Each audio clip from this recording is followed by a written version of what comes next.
Hello everyone, welcome to our study channel Target Achievers. Guys, यह CISF ASI LDC के लिए GK के practice set series का 13वां video है। दोस्तों, इसके पहले के 12 वीडियोज हमारे चैनल पर अपलोड कर दिए गए हैं, तो आप उन्हें जाकर जरूर देखिएगा, जिसमें कि अब तक 600 से ज़्यादा क्वेश्चन हो चुके हैं। इस सीरीज में लगातार वीडियोज आते रहेंगे और कुल मिलाकर 2000 से भी ज़्यादा जीके के क्वेश्चन करवाए जाएंगे, जो कि CISF LDC के पैटर्न पर आधारित होगा। तो दोस्तों, वीडियो को पूरा देखिएगा और ज़्यादा से ज़्यादा सीखने की कोशिश कीजिएगा। तो चलिए बिना देरी किए क्वेश्चन शुरू करते हैं। क्वेश्चन नंबर 1 है, ओपेक OPEC ओपेक का मुख्यालय कहाँ है? तो ओपेक का मुख्यालय है वियना, जो कि ऑस्ट्रिया की राजधानी है। ऑस्ट्रिया, ना कि ऑस्ट्रेलिया। ऑस्ट्रिया कंट्री है, इसकी राजधानी है वियना। तो यहीं पर ओपेक का मुख्यालय है। ओपेक का फुल फॉर्म होता है Organization of the Petroleum Exporting Countries, यानी कि ऐसे कंट्रीज, ऐसे देश जो कि पेट्रोलियम यानी कि जो डीजल पेट्रोल वगैरह हैं, इनका एक्सपोर्ट करते हैं, निर्यात करते हैं, उन सभी देशों का एक ऑर्गेनाइजेशन है। और उसी ऑर्गेनाइजेशन का मुख्यालय जो है वह है वियना, ऑस्ट्रिया के अंदर। चलिए, क्वेश्चन नंबर 2 है, एका आंदोलन का नेता कौन था? तो एका आंदोलन का नेता मदारी पासी था। अब समझ लेते हैं कि एका आंदोलन क्या है। तो एका आंदोलन स्वतंत्रता संग्राम का ही एक अंग है, जो कि उत्तर प्रदेश के हरदोई, बहराइच तथा सीतापुर जिलों में लगान वसूली में जो वृद्धि कर दी गई थी, उसके विरोध में आंदोलन किया गया था। और इस आंदोलन के नेता मदारी पासी थे। ठीक है, और यह किसानों के द्वारा किया गया था, वहाँ के किसानों के द्वारा किया गया था। और मदारी पासी जो थे, यह निम्न स्तर के किसान थे, यानी कि जो लो कास्ट वाले होते हैं, उस कास्ट के किसान थे। ठीक है, और इनके द्वारा ही यह आंदोलन शुरू किया गया था। चलिए, क्वेश्चन नंबर 3 है, चाय की खेती के लिए किस प्रकार की मिट्टी उपयुक्त होती है?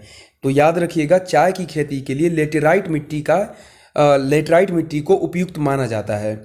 और असम में, जो कि हमारे देश में असम में सबसे ज़्यादा चाय होता है, तो वहाँ पर लेटराइट मिट्टी सबसे ज़्यादा पाई जाती है। ठीक है, चलिए, क्वेश्चन नंबर 4 है, मैटूर बांध किस राज्य में स्थित है? तो मैटूर बांध जो है यह तमिलनाडु राज्य में स्थित है। और यह बांध जो है मैटूर, यह कावेरी नदी पर स्थित है। और मैटूर बांध तमिलनाडु राज्य की सबसे बड़ी बांध है, याद रखिएगा। चलिए, क्वेश्चन नंबर 5 देखते हैं। दांतों का डॉक्टर दांत पर प्रकाश केंद्रित करने के लिए किस प्रकार के दर्पण का प्रयोग करता है? तो जो दांतों का डॉक्टर होता है, वह दांत पर फोकस करने के लिए अवतल दर्पण का प्रयोग करता है।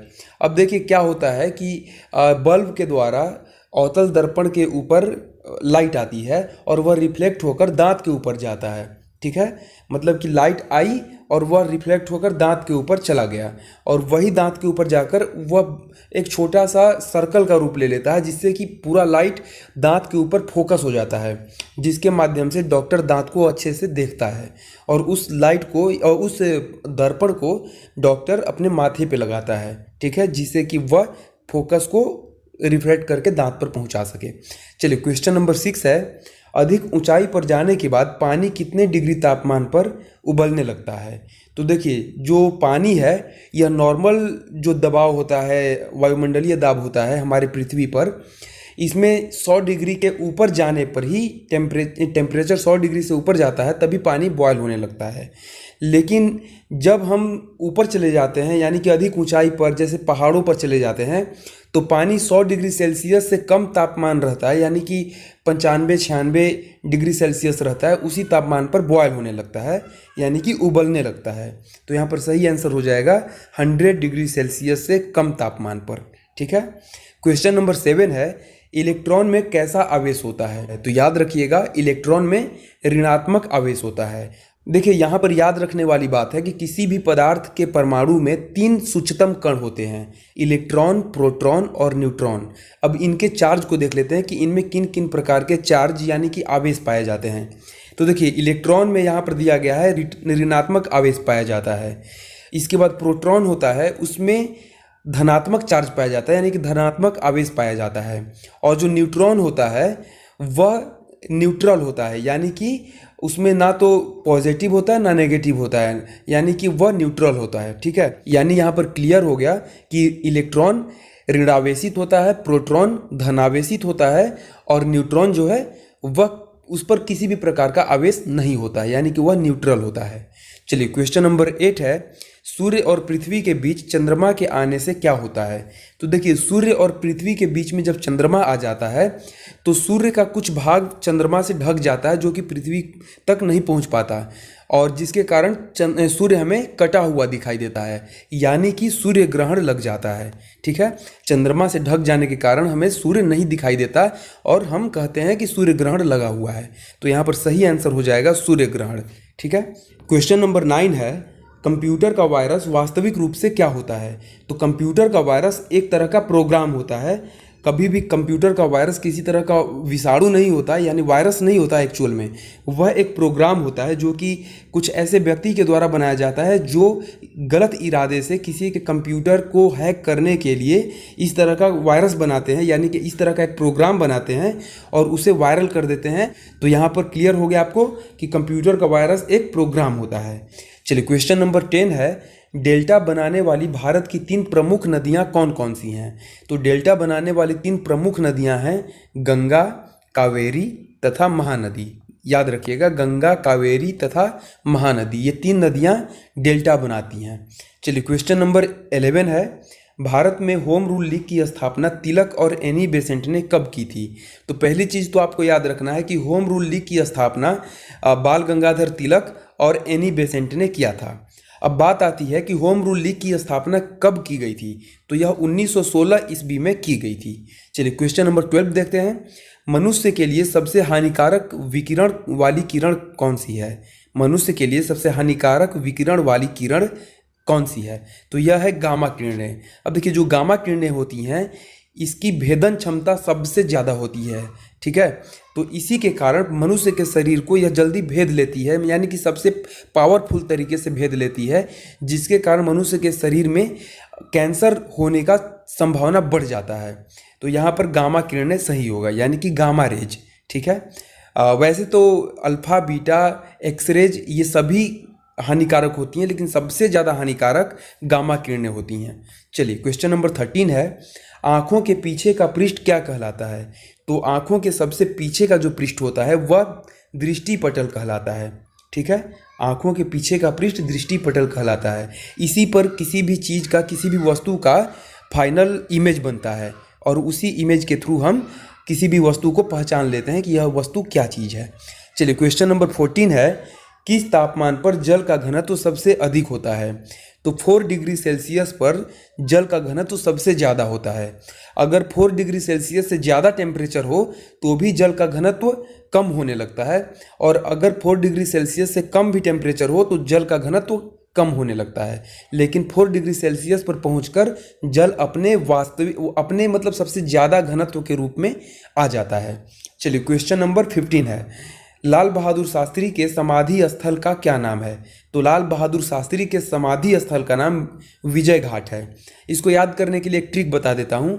लाल बहादुर शास्त्री, तो नाम से लगता है कि ये बहादुर थे, तो जब बहादुर थे तो ये विजय प्राप्त करेंगे हमेशा। तो यह विजय घाट पे इनका समाधि स्थल बनाया गया है। इस तरीके से आप इसे याद कर सकते हैं। चलिए क्वेश्चन नंबर 16 है, एक भारी वस्तु तथा एक हल्की वस्तु को मीनार की चोटी से एक साथ गिराया जाता है तथा हवा की मात्रा नगण्य हो, यानी कि हवा ना हो, हवा बिल्कुल नहीं हो, तो दोनों वस्तुओं के जमीन पर गिरने में कितने समय का अंतर होगा। तो देखिए, कभी भी जब हवा का मान 0 हो जाता है, यानी कि निर्वात, एक तरह से निर्वात क्रिएट हो जाता है, वैक्यूम क्रिएट हो जाता है, उस कंडीशन में आप या तो रुई गिराइए या फिर लोहा गिराइए। दोनों को जब एक साथ गिराते हैं तो दोनों एक साथ ही जमीन पर लैंड करेंगी, ये याद रखिएगा। ठीक है, तो यहाँ पर सही आंसर हो जाएगा, दोनों वस्तुएं एक साथ जमीन पर गिरेंगी। चलिए क्वेश्चन नंबर 17 देखते हैं, आगा खां कप का संबंध किस खेल से है। तो आगा खां कप का संबंध हॉकी से है। चलिए क्वेश्चन नंबर 18 देखते हैं, उच्च ताप को मापने के लिए किस यंत्र का उपयोग किया जाता है। तो जो उच्च ताप होता है, यानी कि अधिक टेम्परेचर होता है, उसे मापने के लिए पायरोमीटर का उपयोग किया जाता है। अब इसका उपयोग कहाँ किया जाता है तो बता देता हूँ। सूर्य का जो ताप है, सूर्य के टेम्परेचर को मापने के लिए पायरोमीटर का उपयोग किया जाता है, क्योंकि सूर्य का टेम्परेचर बहुत ज़्यादा होता है। चलिए क्वेश्चन नंबर 19 देखते हैं, दूसरा आंग्ल मैसूर युद्ध जो कि 1780 से 1784 तक हुआ था, का अंत किस संधि से हुआ? तो दूसरा आंग्ल मैसूर युद्ध जो हुआ था उसकी संधि मंगलोर की संधि द्वारा समाप्त हुई थी। उसकी संधि मंगलोर की संधि के बाद हुई थी, ठीक है। और आंग्ल मैसूर युद्ध जो दूसरा हुआ था इसमें हैदर अली और अंग्रेजों के बीच में युद्ध हुई थी, जिसमें कि हैदर अली की हार हुई थी। चलिए क्वेश्चन नंबर 20 है, पेयजल को शुद्ध करने के लिए किस गैस का प्रयोग किया जाता है? तो देखिए, जो पीने वाला पानी होता है उसे शुद्ध करने के लिए क्लोरीन गैस का उपयोग किया जाता है, ठीक है, याद रखिएगा। और यह बार बार पूछा जाता है तो आपको याद रखना जरूरी है। चलिए क्वेश्चन नंबर 21 है, चावल में किस पोषक तत्वों की अधिकता होती है? तो चावल में सबसे ज़्यादा मात्रा में कार्बोहाइड्रेट पाया जाता है।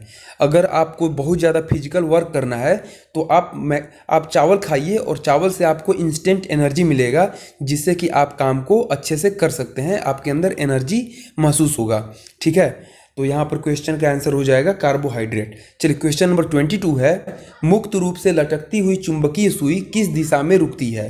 तो देखिए, इस क्वेश्चन को एक बार समझ लीजिए कि कभी भी किसी भी चुंबक को एक धागे से बांध के लटका दीजिए तो वह हमेशा उत्तर दक्षिण की ओर अपना दोनों जो धुरी होता है उसका दोनों ध्रुव जो होता है चुंबक का, वह उत्तर दक्षिण की ओर होके लटक जाता है। यानी कि हमेशा वह चुंबक उत्तर दक्षिण की ओर ही डायरेक्ट करेगा, डायरेक्शन देगा, ठीक है। तो यहाँ पर सही आंसर हो जाएगा उत्तर दक्षिण। और इसी आधार पर जो कंपास होता है ना, दिशा का पता लगाने के लिए कंपास यूज करते हैं, वह इसी सिद्धांत पर कार्य करता है, ठीक है। चलिए क्वेश्चन नंबर 23 है, पृथ्वी अपने अक्ष पर कितना डिग्री झुका हुआ है? तो पृथ्वी अपने एक्सिस पर यानी कि अक्ष पर 23.5 डिग्री झुका हुआ है। क्वेश्चन नंबर 24 है, किस प्रकार के जल में साबुन झाग नहीं बना पाता है? तो कठोर जल जो होता है उसमें साबुन को कितना भी रगड़िए झाग नहीं क्रिएट होता है, ठीक है। तो यहाँ पर आंसर हो जाएगा कठोर जल। और एक क्वेश्चन पूछा जाता है कि निम्नलिखित में से कौन सा जल कठोर जल के अंतर्गत आता है? तो उसका आंसर हो जाता है ड्यूटेरियम ऑक्साइड। ड्यूटेरियम ऑक्साइड जो होता है वह कठोर जल होता है और उसमें अगर साबुन को यूज करते हैं तो झाग नहीं निकलता है। चलिए क्वेश्चन नंबर 25 है, थीन बांध किस नदी पर स्थित है? तो जो थीन बांध है यह रावी नदी पर स्थित है। रावी नदी पर थीन बांध बनाया गया है। चलिए क्वेश्चन नंबर 26 है, तड़ित चालक की खोज किसने की थी? तो तड़ित चालक की खोज बेंजामिन फ्रैंकलिन ने की थी। तड़ित चालक कहने का अर्थ है कि आपने देखा होगा बड़े बड़े बिल्डिंग के ऊपर कॉपर का कुछ वायर या फिर प्लेट लगाया जाता है, जिसको सीधा जमीन के अंदर ले जाकर कनेक्ट कर दिया जाता है, यानी कि पाताल में उसका अर्थिंग दे दिया जाता है। जिसके कारण होता यूँ है कि जब भी बिजली कड़कती है और उस जगह पर उस बिल्डिंग के ऊपर बिजली गिरता है तो वह कॉपर का जो कॉपर धातु है वह उसे कैच करके ज़मीन के अंदर पहुंचा देती है, जिससे कि वह घर सुरक्षित रहता है, ठीक है। तो यहाँ पर तड़ित चालक जो है इसकी खोज बेंजामिन फ्रैंकलिन ने की थी, याद रखिएगा। चलिए क्वेश्चन नंबर 27 है, किस भारतीय को सबसे पहले रेमन मैग्सेसे पुरस्कार दिया गया था? तो विनोबा भावे को सबसे पहले रेमन मैग्सेसे पुरस्कार दिया गया था, ठीक है। और रेमन मैग्सेसे पुरस्कार एशिया का नोबेल पुरस्कार माना जाता है, यह भी याद रखिएगा। चलिए क्वेश्चन नंबर 28 है, स्वतंत्रता प्राप्ति के समय भारतीय राष्ट्रीय कांग्रेस के अध्यक्ष कौन थे? तो जब भारत आज़ाद हुआ था उस टाइम भारतीय राष्ट्रीय कांग्रेस यानी कि कांग्रेस के जो अध्यक्ष थे वह JB कृपलानी थे। क्वेश्चन नंबर 29 है, गौतम बुद्ध की मृत्यु कहाँ हुई थी? तो गौतम बुद्ध की मृत्यु कुशीनगर में हुई थी। कुशीनगर में ही चुंद द्वारा, जो वहाँ एक शासक था चुंद, जिसके द्वारा भोजन देने के बाद गौतम बुद्ध बीमार पड़ गए थे और उनकी मृत्यु वहीं पर हो गई थी। चलिए क्वेश्चन नंबर 30 है, राइडर कप का संबंध किस खेल से है? तो राइडर कप का संबंध गोल्फ खेल से है, ठीक है। और इसे याद रखने के लिए एक ट्रिक बता देता हूँ कि देखिए, गोल्फ को हमेशा मार मार कर एक होल में पहुंचाया जाता है, यानी कि उसका पीछा किया जाता है गोल्फ का, ठीक है, गोल्फ के बॉल का। तो यहाँ पर गोल्फ का पीछा करना, गोल्फ के बॉल का पीछा करना यानी कि राइड करना, उसको हाँकना, ठीक है। तो राइडर कप जो है राइड से बन जाता है राइडर कप और इसका आंसर हो जाता है गोल्फ। तो आपको याद रखने में ईजी हो जाता है, तो इस तरीके से आप याद कर सकते हैं। चलिए क्वेश्चन नंबर 31 है, विश्व जल दिवस कब मनाया जाता है? तो विश्व जल दिवस 22 मार्च को मनाया जाता है। विश्व जल दिवस 22 मार्च को मनाया जाता है। क्वेश्चन नंबर 32 है, तुर्की की राजधानी कहाँ है? तो तुर्की की राजधानी अंकारा है। तुर्की की राजधानी अंकारा है। लगभग हर वीडियोस में एक देश और राजधानी जरूर बताता हूँ, तो इस माध्यम से आपको मैक्सिमम देश और उनकी राजधानी याद भी हो जाएगी। तो इन चीज़ों को याद रखिएगा, क्योंकि बार बार ऐसे क्वेश्चन एलडीसी के एग्जाम में पूछ दिए जाते हैं। चलिए क्वेश्चन नंबर 33 है, बीबी का मकबरा कहाँ स्थित है? तो बीबी का मकबरा औरंगाबाद में स्थित है, और यह औरंगाबाद महाराष्ट्र राज्य में स्थित है। क्वेश्चन नंबर 34 है, दाची ग्राम अभ्यारण्य किस राज्य में स्थित है? तो दाची ग्राम अभ्यारण्य जम्मू कश्मीर में स्थित है। दाची ग्राम अभ्यारण्य जम्मू कश्मीर में स्थित है। क्वेश्चन नंबर 35 है, ऑस्ट्रिया की राजधानी वियना किस नदी के किनारे स्थित है? अभी आपको पहले क्वेश्चन में ही बताया था कि ओपेक का मुख्यालय वियना में है, जो कि ऑस्ट्रेलिया की राजधानी है। ठीक है, और यह राजधानी जो वियना है यह डेन्यूब नदी के किनारे स्थित है। ठीक है, चलिए क्वेश्चन नंबर 36 है, तपेदिक रोग जिसे कि टीबी रोग भी बोलते हैं, ट्यूबरकुलोसिस, तो यह किस के संक्रमण से होता है? तो जो टीबी रोग होता है यह विषाणु यानी कि बैक्टीरिया के माध्यम से होता है।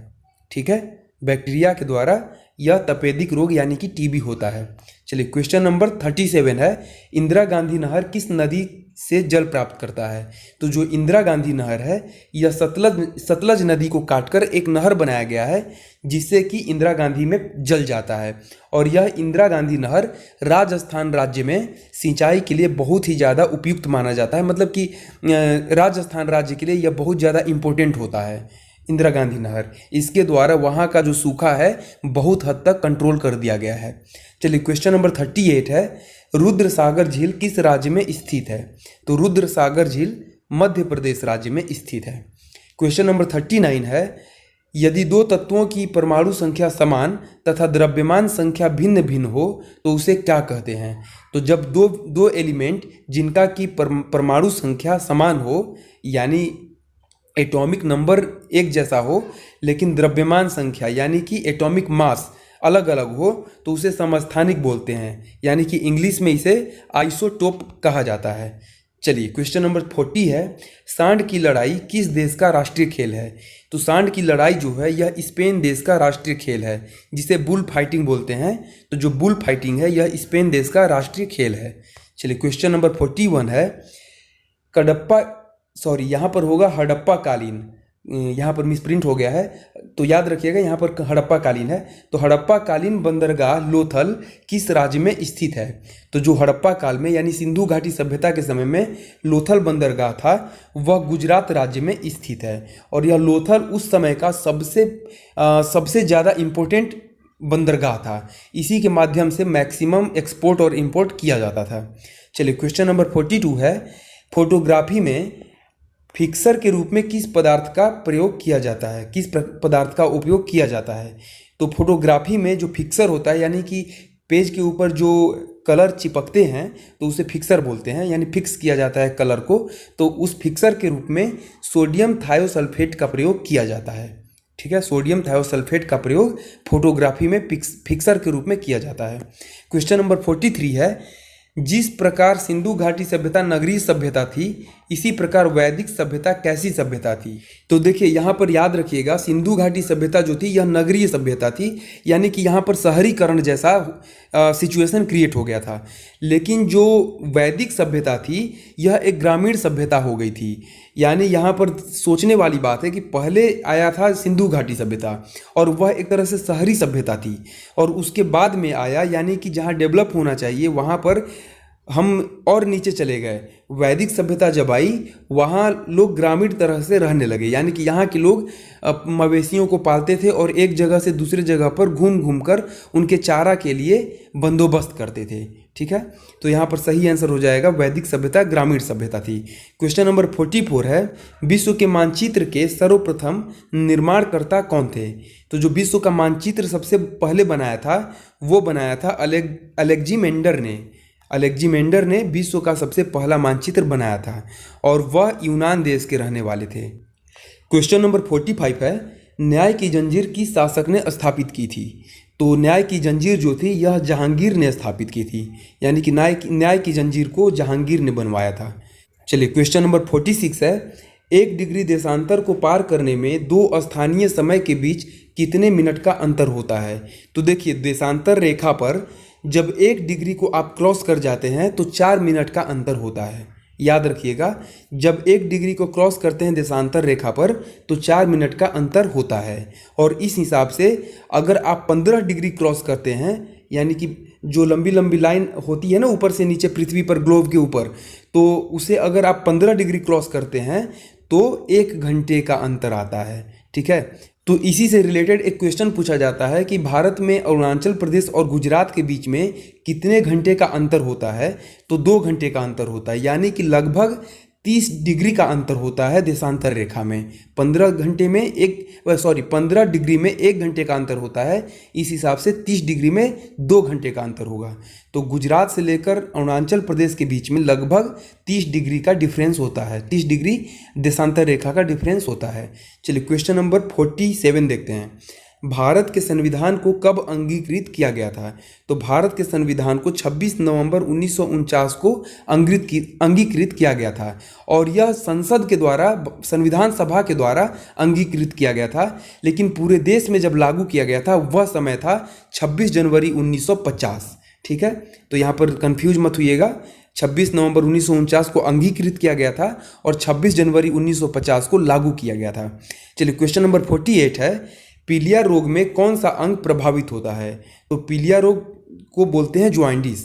तो ज्वाइंटिस में जो यकृत होता है हमारे शरीर में, उस यकृत को ही ज्वाइंटिस प्रभावित करता है। क्वेश्चन नंबर 49 है, रजिया सुल्तान के पिता का नाम क्या था। तो रजिया सुल्तान के पिता का नाम था इल्तुतमिश। इल्तुतमिश नाम था रजिया सुल्तान के पिता का। और ये जो रजिया सुल्तान और उनके पिता इल्तुतमिश, ये सभी गुलाम वंश के शासक थे। और ये जो रजिया सुल्तान है यह भारत की पहली महिला शासिका थी। ठीक है, भारत में राज करने वाली पहली महिला शासिका रजिया सुल्तान थी। क्वेश्चन नंबर 50 है, यंग इंडिया नामक साप्ताहिक पत्रिका किसके द्वारा शुरू की गई थी। तो यंग इंडिया नाम का जो साप्ताहिक पत्रिका था यह महात्मा गांधी के द्वारा शुरू किया गया था। ठीक है, याद रखिएगा। तो इसी के साथ आज का यह 50 क्वेश्चन का वीडियो समाप्त हुआ। वीडियो आपको कैसा लगा हमें कमेंट करके ज़रूर बताएं, और अगर वीडियो आपको वाकई में अच्छी लगी हो तो लाइक ज़रूर कर दें, ताकि हमें मोटिवेशन मिलेगा आगे के और भी अच्छे कंटेंट आप तक पहुंचाने के लिए। तो फिर मिलते हैं अगले वीडियो में कुछ नए कंटेंट के साथ। तब तक के लिए धन्यवाद।